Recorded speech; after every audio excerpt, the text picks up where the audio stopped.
Hello and welcome to our Shorter Engines. I hope you liked his Halloween and bonfire videos. We certainly enjoyed doing them and we had a cracking time. So hope you enjoyed watching it.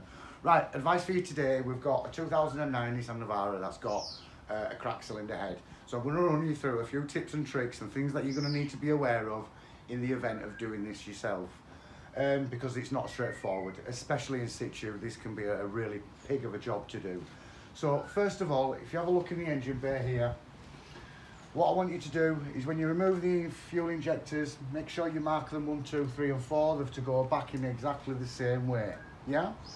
Another tip for you guys, if you've never done a removal of a cylinder head before, when I take something off, I tend to put the bolts back in rather than just throwing them all in a box like that, because if you haven't done it before, you're certainly not going to know where all the different bolts go.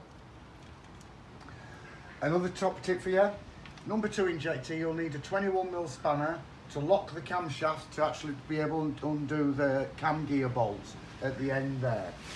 There's another one, there's a hidden bolt right at the back of the cylinder head. It's a 12mm, it's down there and you can get to it with a nice long flat screwdriver, nice long flat spanner like I use. Something very similar to that. Now, one of the hardest things that you'll find with this is the Egr Cooler and the actual turbo itself. A number of times, and I mean hundreds of times, either the stud can snap or it takes the thread off and cross-threaded the bolt. Now they're hardened steel, so they can take up to a couple of hours to actually get them out and do it precisionally perfect, which is not easy by far.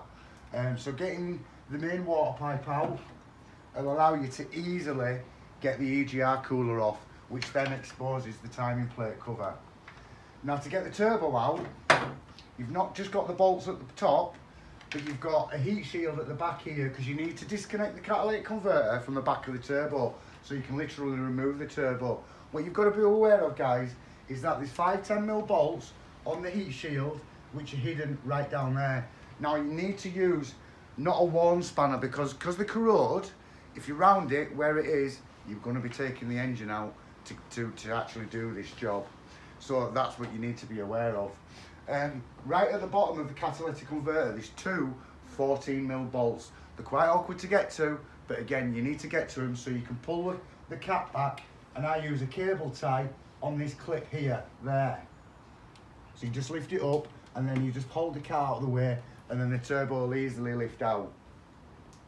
Now, before you put the new cylinder head, when I lift the cylinder head off, I leave the manifolds on, so you leave the exhaust manifold on and you leave the inlet manifold on and the fuel pressure rail. And then when you get your new cylinder head, what you need to do is you put the inlet manifold, the fuel pressure rail and the exhaust manifold on before you lift the cylinder head back in. Now when you replace the cylinder head, it doesn't come with a back plate, so you've got to remove this back plate at the back of the cylinder head. Now it's vitally important, there's an orange seal in the back of there. Make sure that seal's there, otherwise you'll have serious problems, you won't have oil pressure. Another top tip for you, when you're putting the cylinder head in and back in, ideally you could do with an extra pair of hands, because it goes in at an angle like that. Now, there's a top chain tensioner here which is oil fed. Because you're using silicone and RTV, I've seen it happen many times where people have smeared silicone over the oil gallery, which blocks the hole so the tensioner won't fill with oil. So again, if you do that, that is a big mistake. It means you have to take the cylinder head back off, and that's doing the job twice, and nobody likes doing a job twice. So ideally, on a job like this in situ, they're not straightforward. Another thing I'm seeing a lot of as well is broken and snapped heater plugs. I always copper grease heater plugs, even if they're brand new. I copper grease them. Then in the event that you need to change them, they don't snap, because they really do snap. I really can't think of any other really top tip. Other than that, if you need my help and assistance at all, you know the dance. My details are in the description below. And